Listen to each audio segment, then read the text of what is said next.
চট্টগ্রাম বিশ্ববিদ্যালয়কে শিবিরের হোমল্যান্ড বলা হয়, হোম গ্রাউন্ড বলা হয়। অর্থাৎ বার্সা যদি নো ক্যাম্পে হারে তো সেটা তো কিছুটা আশাব্যঞ্জক তাদের জন্য নয়।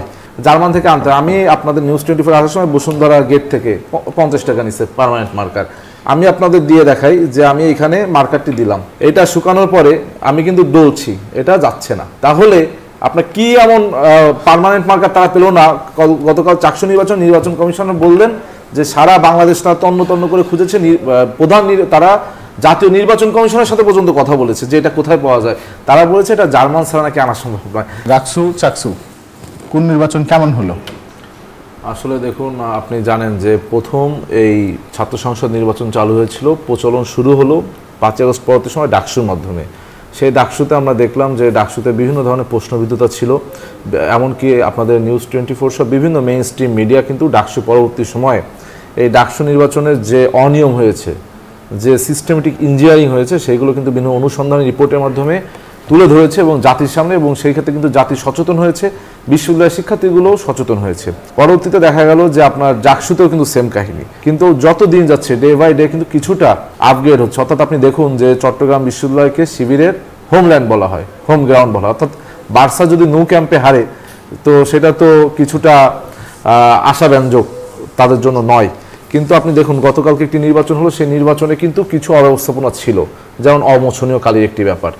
এছাড়াও বিভিন্ন ধরনের যে আপনার অব্যবস্থাপনা, সেটা নিয়ে পর্যবেক্ষকগণও বলেছে। আমাদের শুধু ছাত্রদলই নয়, এমনকি ওইখানে যারা বিভিন্ন প্যানেলের প্রার্থী ছিল তারাও তুলে ধরেছে।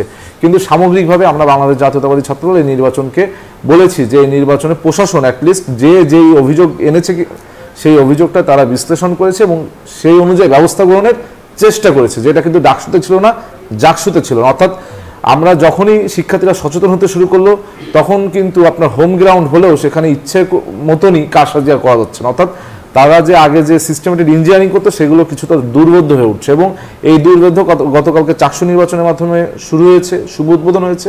আপনি দেখবেন ডে বাই ডে এই যে সারা বাংলাদেশে যে শিবিরের জয় জয়কার বলে একটি বাবল, একটা ফাঁকা বলি যে আপনার আওড়াচ্ছে এবং বলছে যে শিবিরের ব্যাপক জনপ্রিয়তা, সেই যে আপনার ফাঁকা বলি সেটা কিন্তু দিনে দিনে প্রমাণিত হবে যে এটা এক ধরনের ফাঁপা বলি, এবং সিস্টেমেটিক ইঞ্জিনিয়ারিংয়ের মাধ্যমে এগুলো তারা তারা সম্ভব হয়েছিল।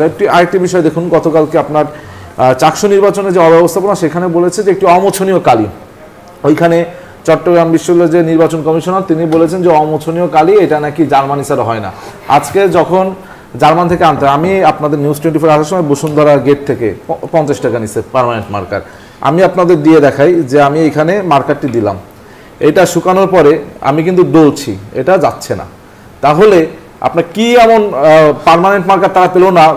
গতকাল চাকসু নির্বাচন কমিশনার বললেন যে সারা বাংলাদেশ তারা তন্ন তন্ন করে খুঁজেছে, তারা জাতীয় নির্বাচন কমিশনের সাথে পর্যন্ত কথা বলেছে যে এটা কোথায় পাওয়া যায়। তারা বলেছে এটা জার্মান ছাড়া নাকি আনা সম্ভব নয়। তো এই ধরনের যে বিভিন্ন ধরনের কি বলবো, বিভিন্ন ধরনের এক ধরনের এগুলোকে আমরা কূটকৌশলী বলি। ঢাকা বিশ্ববিদ্যালয় দেখুন একটি অমোচনীয় কালি দিয়েছে, এমনকি কিছুক্ষণ পর সেই মার্কারও শেষ হয়ে গিয়েছিল। পরবর্তীতে তারা কি করেছে, ভোটে যে ব্যালটে যে ক্রস চিহ্ন দিতে হয় সেটি আরেকটি পেন এনে দিয়েছে। সেই পেনে কিন্তু অনেক সময় আপনার ওএমআর রিডিং নেয় না উইদাউট মার্কার। তো এই ধরনের বিভিন্ন ধরনের অব্যবস্থাপনা, বিভিন্ন ধরনের কি সিস্টেমেটিক ইঞ্জিনিয়ারিং এবং ইন্টেনশনাল ইঞ্জিনিয়ারিং এইগুলো কিন্তু ঘটেছে।